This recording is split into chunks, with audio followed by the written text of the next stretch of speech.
नमस्कार, कैसे हैं आप लोग।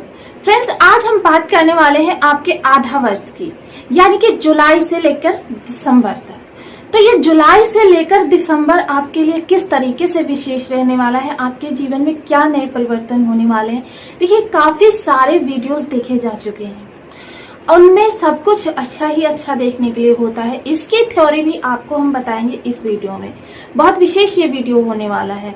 तो सबसे पहले देखिए, जब भी आपके लंबे समय का प्रेडिक्शन करना होता है तो कौन कौन से ग्रह देखे जाते हैं जो लंबे समय तक एक ही स्थान पर रहकर बहुत लंबे समय तक आपके उन भावों को प्रभावित करते रहते हैं। सबसे पहले बात करते हैं शनिदेव की, जो सबसे ज्यादा समय यानी कि 2.5 वर्ष एक राशि में रहते हैं। ये इस समय पर कुंभ राशि में गोचर कर रहे हैं, वक्री अवस्था में गोचर कर रहे हैं और ये आपको मकर का भी प्रभाव दे रहे हैं।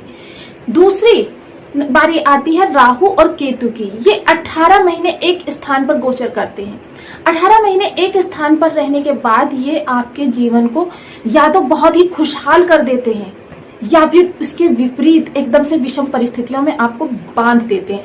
और राहु केतु इस तरीके से बांधते हैं कि आपको निकलने का रास्ता नहीं मिलता है। केतु की तो एक विशेषता होती है कि वे आपको बांधते हैं, लेकिन यदि आप प्रयास करते हैं तो आपको बहुत जल्दी से समाधान भी प्राप्त करवा देते हैं, आपके जीवन के समाधान भी मिल जाते हैं। लेकिन केतु राहु की तरीके से ही बहुत प्रभावी ग्रह है और केतु का एक ध्येय होता है आपकी मेंटेलिटी के अनुसार आपसे कार्य करवाते हैं। यदि आपने सोच लिया कि यह कार्य आपका होगा तो व्यवधान एक बार केतु डालेंगे, लेकिन दूसरी बार में उस कार्य को आपके पूर्ण करवा देंगे। लेकिन राहु के साथ ऐसा नहीं है। राहु ने अगर सोच लिया कि आपका कार्य पूर्ण नहीं होने देना है तो आपकी मेंटेलिटी को ही ये पूरा अपने ब्लॉक कर देते हैं।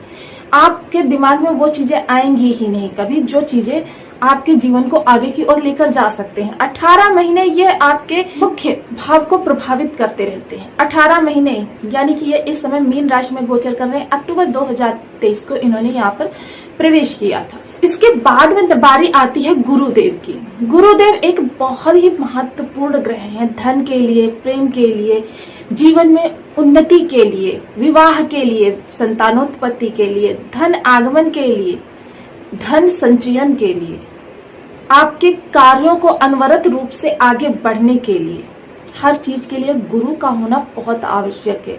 गुरु की देखिए एक विशेषता होती है, ये आपको निगेटिव प्रभाव नहीं देते, लेकिन ये भी नहीं कहा जा सकता क्योंकि गुरु जब निगेटिव प्रभाव शुभ प्रभाव ही नहीं देंगे तो वहां की निगेटिविटी समाप्त कैसे होगी। इसलिए गुरु बहुत ही महत्वपूर्ण ग्रह हैं और इन्हें बलि करना बहुत आवश्यक है। तो ये 4 मेजर ग्रह होते हैं और 5वां मेजर ग्रह अगर कह दें तो चंद्रमा।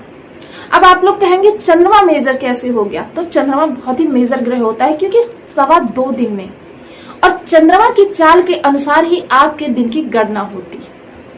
वर्तमान समय जो चल रहा है उसे चंद्रमा की चाल के अनुरूप ही देखा जाता है। चंद्रमा और केतु 2 ऐसे ग्रह हैं जो बहुत ही कम चर्चा का कारण रहे हैं, किंतु दोनों ही ग्रह आपके जीवन को बहुत ही ज्यादा प्रभावित करते हैं। चंद्रमा जिस भाव में आ जाते हैं उस भाव से जुड़े हुए फल आपको तुरंत मिलने प्रारंभ हो जाते हैं, क्योंकि चंद्रमा 2.25 दिन में अपना राशि परिवर्तन करते हैं और 2.25 दिन के अंदर उन्हें अपने प्रभाव देने होते हैं। चंद्रमा पूरी धरती में उथल पुथल मचा देते हैं 2.25 दिन के अंदर ही। कहीं पर ज्वार भाटा आया, कहीं पर सुनामी आई, कहीं पर समुद्र के अंदर की गति इतनी तीव्र हो गई। ये सब क्या होता है? ये चंद्रमा होता है। तो चलिए आज इन्हीं ग्रहों को समझते हैं कि ये आधा साल आपके लिए किस तरीके से कार्य करने वाले हैं, आपके जीवन को किस तरीके से प्रभावित करने वाले हैं।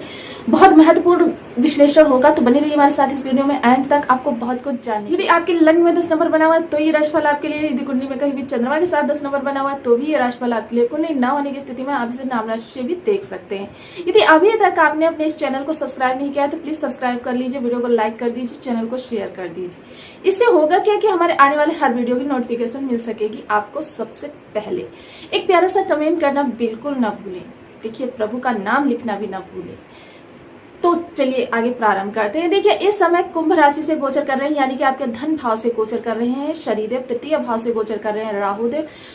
5म भाव से गोचर कर रहे हैं आपके गुरु, और वहीं आपके 9वें भाव से गोचर कर रहे हैं केतु। देखिए, मैंने कहा ना कि मन के हारे हार है, मन के जीते जीत। मन की जो गति होती है वो चंद्रमा के द्वारा देखी जाती है। कि मन आपका कितनी प्रबलता से आपका साथ देता है। मन के हारे हारे आप बार बार उठते हैं, आपके मन की विशेषता होती है। मन आपको प्रेरित करता है कि नहीं, ये नहीं होना है, मुझे इससे बेहतर स्थान पर जाना है। जब यह प्रबलता से आपके अंदर भाव घर कर जाता है तो देखिए कर्म प्रधान विश्व रचिराखा। जिन लोगों ने अपने माइंड में सोच लिया कि भाग्य उनका साथ दे ही नहीं सकता, तो भाग्य स्थान में तो पहले ही केतु देव बैठे हुए हैं। केतु देव की विशेषता है आपको संसार से हटाना, संसार से विरक्त करना, क्योंकि ये मोक्ष तक लेकर जाने का कार्य करते हैं मनुष्य को। तो भाग्य भाव में बैठे हुए हैं, तो उनका तो कार्य है, यदि आपने मन में ठान लिया कि मेरा ये कार्य होना नहीं है, तो फिर वो केतु देव होने ही नहीं देंगे। इसलिए पूर्ण सुदृढ़ प्रयास के साथ देखिए, आप इस वक्त परम आध्यात्मिक है, क्योंकि केतु देव का यहाँ वास हो रहा है, गुरुदेव की यहाँ पे दृष्टि जा रही है। परम आध्यात्मिक व्यक्ति हैं आप। अपने जीवन में इस समय आप धर्म का आंचल पकड़कर चलते हैं। आप बेशक मंदिर ना जाए, लेकिन मन के अंदर आपके एक प्रगाढ़ भक्ति है, प्रगाढ़ आस्था है कि ईश्वर को आप पूर्ण रूपेण श्रद्धा के साथ अपने मन में चिंतन करते हैं, मनन करते हैं। ईश्वर से एक आस लगाते हैं कि ईश्वर कृपालु, मेरे कार्यों को सिद्ध कीजिए। देखिए, जब भी आप ईश्वर से आस्था लगाते हैं, प्रभु के साथ लेकर चलते हैं, इस समय पर जब से केतु पर गुरु की दृष्टि गई है, केतु ने अपनी निगेटिविटी पूर्ण रूप से समाप्त कर दी है।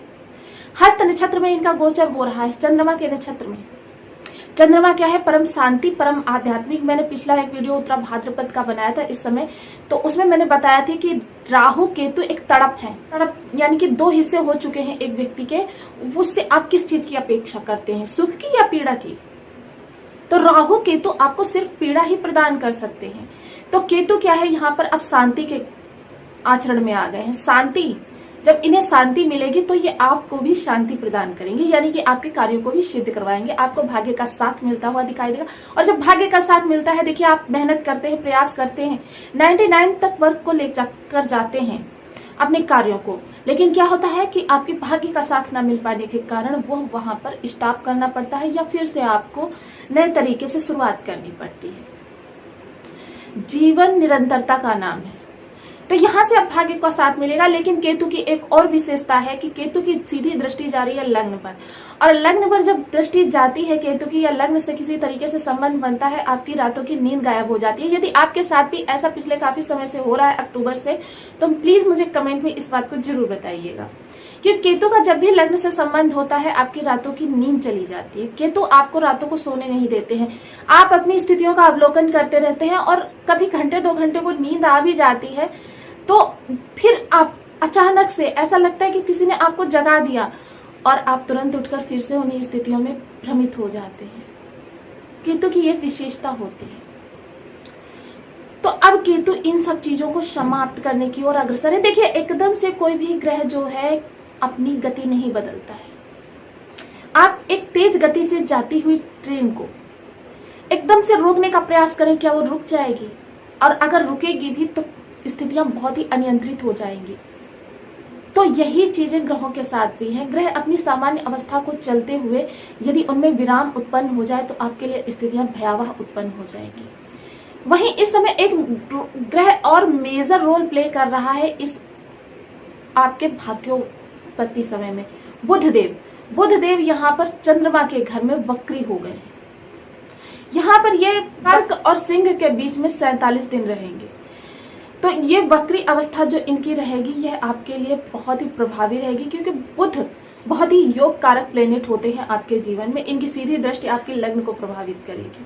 जब ये आपके लग्न को प्रभावित करेगी, वहां से शनिदेव भी लग्न का ही प्रभाव दे रहे हैं, तो आपके जीवन में आपके लिए आपकी उन्नति के द्वार खुलते हुए दिखाई देंगे। लेकिन एक चीज और यहाँ पर मैं आपके लिए विशेष कहना चाहूंगी, हालांकि गुरुदेव ज्ञान भाव में बैठे, कि कुंडली में इनकी अवस्था कमजोर है, तो उस अवसर की पहचान करना आपके लिए बहुत मुश्किल हो जाएगा।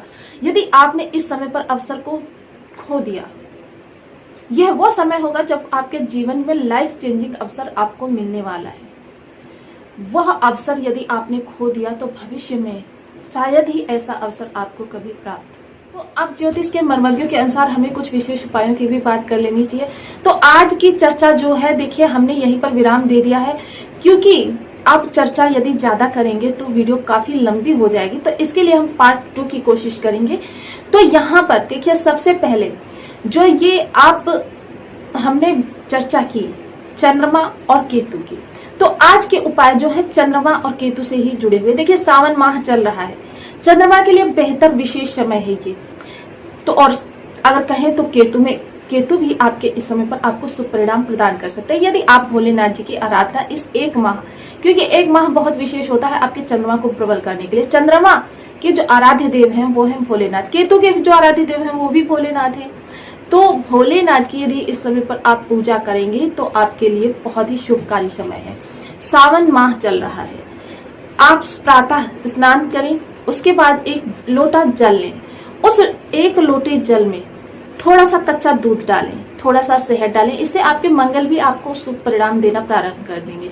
और उसमें थोड़े से तिल डालें, 8 दाने अक्षत के डालें, लाल चंदन थोड़ा सा डालें। देखिए मैं एक ही लोटे में आपके लिए सभी ग्रहों का समावेश करके आपको बता रही हूँ। थोड़े से बेल पत्री लें और पुष्प ले जाकर भोलेनाथ जी के लिए, देखिए आप ओम नमः शिवाय का भी जाप कर सकते हैं, आप महामृत्युंजय मंत्र का भी जाप कर सकते हैं। जाप करते हुए अशोक सुंदरी वाले स्थान पर पहले चारों ओर जल को गिराकर उसके बाद में शिव जी के ऊपर अर्पण करें। इस तरीके से करने से आपके भोलेनाथ आपके लिए प्रसन्न होंगे, आपके ग्रह की स्थितियों को अनुकूल करेंगे। दूसरा क्या है, चंद्रमा के लिए आप सोमवार का व्रत कर सकते हैं, चंद्र की होरा में निर्जला व्रत कर सकते हैं, पक्षियों को चावल खाने के लिए दे सकते हैं। चावल की खीर बनाकर सोमवार के दिन धर्म स्थान पर जाकर वितरण करने से भी आपके चंद्रमा बली होते हैं। दुग्ध से श्री शिव जी का अभिषेक करने से आपके 9 के 9 ग्रह बली होते हैं। केतु के लिए, देखिए केतु के लिए आप केले लेकर जाएं मंदिर, आप अपनी सुविधा अनुसार जितने लेना चाहें उतने ले सकते हैं, 6, 12 या ज्यादा। उसमें से आधे केले जो भी वहां जिस भी धर्म स्थान पर गए हैं वहां की प्रतिमा को अर्पित करके, और बाकी केले वहां पर बाहर जो अभावग्रस्त लोग बैठे होते हैं उनमें वितरण कर दें। अभावग्रस्त बच्चों को वहां कुछ खाने के लिए दे सकते हैं, मीठा खाने के लिए दें तो बहुत उत्तम। काला सफेद कम्बल यदि महीने में एक बार धर्म स्थान पर दान करते रहेंगे तो आपके लिए बहुत ही शुभ केतु हो जाएंगे। अपंग व्यक्तियों को, जो छत विछत व्यक्ति हैं, उनको कुछ मीठा खाने के लिए देते रहने से भी आपके केतु आपके लिए शुभ परिणाम देना प्रारंभ कर देते हैं। तो आपको वीडियो कैसी लगी मुझे कमेंट बॉक्स में जरूर बताएं। चैनल पर न्यू है तो प्लीज वीडियो को लाइक शेयर, चैनल को सब्सक्राइब करना बिल्कुल ना भूलें। मिलती हूँ नेक्स्ट वीडियो में, तब तक के लिए नमस्कार, अपना ध्यान रखिए, स्वस्थ रहें, मस्त